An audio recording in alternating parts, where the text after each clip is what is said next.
The French civilians, after 4 years of occupation, has seen this sick modern French army arriving on the shores of Provence and Normandy with sick modern equipment and the flawless American drip. Also, they just destroyed an entire Panzer brigade in several hours. I don't think they were expecting that. Probably not on their 1944 bingo card. Well, maybe for some people it was. I'm sure some of them had to have predicted this, right? But yeah, don't forget French soldiers themselves also helped during the D-Day landings. Though Paris capitulated, there was still an allied France. That French army that landed on the beaches of Normandy were also probably looking pretty fresh, at least compared to the last time they saw them when Paris fell. Man, oh man, just look at that drip. French person mid-1944, les boys are back in les town, les based, and liberation pilled. That sure must have been crazy to watch. POV, you're a Turkish soldier in the Italo-Turkish War in 1911. They fly now? They fly now. I can't even begin to imagine their reaction back in 1911. Crazy how fast we went from inventing planes to using them as weapons in war, which I guess shouldn't be surprising. That tends to be how technology goes. This conflict saw some technological changes, most notably the use of airplanes in combat. Also, the Turks, using rifles, were the first to shoot down an airplane at the time. It's crazy because we actually don't talk about this conflict enough. This led to the Italians taking their colony Libya away from the Ottomans, and it was also a precursor to the First Balkan War. These people saw how easy it was to defeat the Turks, so they thought, hey, we can do that too. And then that all builds up and eventually leads to a World War I. It's like a big chain of events. History's weird. The Ottoman Empire, begun in the sword era, survived till the plane era. Impressive. And we'll get all our territory back after the war, right? Meanwhile, the Soviets to Poland right here. Oh no. Oh no, no, no. Another disappointment for Poland here. Now slide to the left. That literal line perfectly describes Poland's history. They've just been sliding to the left for so long. To the Polish-Lithuanian Commonwealth, to Poland pre-World War II, to modern-day Poland, they just keep going left. But yeah, as the meme states, the Soviets were not going to give Poland's old Polish lands back after the war. Every time Poland revives, it moves west. We're actually going to push you to the left. Poland is just the world's slowest nomadic tribe. I mean, in a way, if you think about it, that actually holds some truth to it, kind of. Look at all the territorial changes this place has been through. I mean, usually it's because they're losing land, but whatever. They've evolved so much to gain this shape. Nobody! World War II enthusiasts. The secret German weapon that could have changed the war. This is literally all they needed. Why didn't Hitler go after the dragon eggs? Actually, you know what? Who knows? He might have. All the weird stuff he was doing back in those days. The Nono-Germans had a very well-developed dragon breeding program that was only interrupted by the fall of Berlin in 1945. See, I'm just saying I wouldn't be surprised. This is the type of documentary you'd see on the History Channel at 1 a.m. It's not a dragon, it's a V3 high-pressure pump gun. Too bad it was more about shooting dreams than actual shells. No, but it's kind of funny how dragons can be seen as metaphorical nuclear bombs in a way. The Germans were definitely trying to do that. The Italian people trying to establish a democratic nation in 1848. Meanwhile, France and Austria, they literally said, I don't think so. Tried to establish a democratic nation, so they gave them the people's elbow. To be fair, this was happening to the Italian peninsula throughout most of their history after Rome. Remember that Italy actually began their unification process back in 1861? Took them about 10 years to actually finish it though. Plundered Europe, oofed millions, destroyed 1,000 years of HRE tradition, replaced continental law with the French Napoleonic Code, increased the spread of French philosophy. Is there any reason to like this guy other than him being cool? His entire legacy is destruction and seeding of Marxism. Lol, is Napoleon the most overrated figure in history? I wouldn't say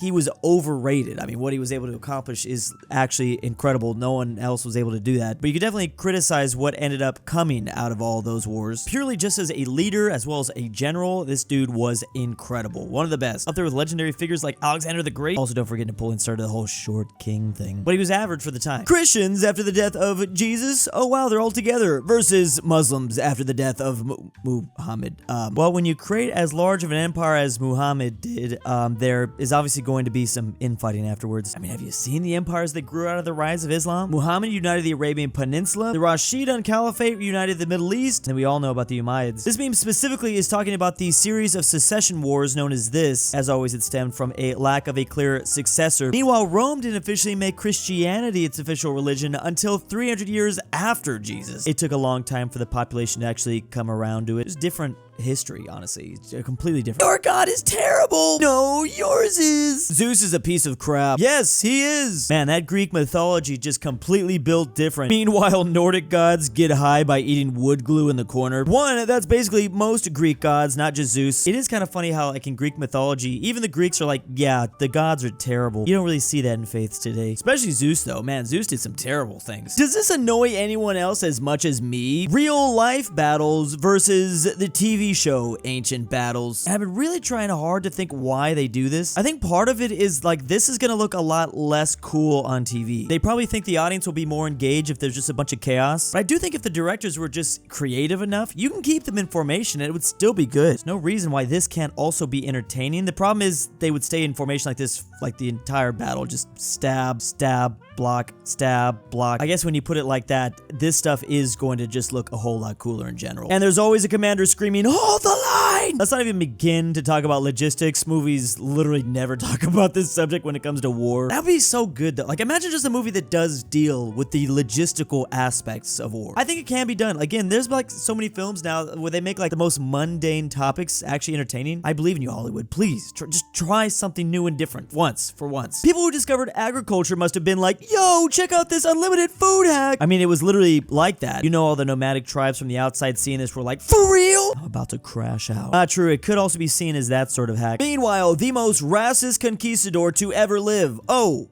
and that's his wife. Someone made this image and said basically Mexico. I would put it a step further and say all of Latin America. The Spanish and Portuguese both had interesting ways of colonization. Wasn't there some guy who married a Mayan woman and decided to join the Mayan rebellion against the Spanish? I guess that's him. Literally the Avatar plot. The Holy Roman Empire and Texas Republic existed only 30 years apart.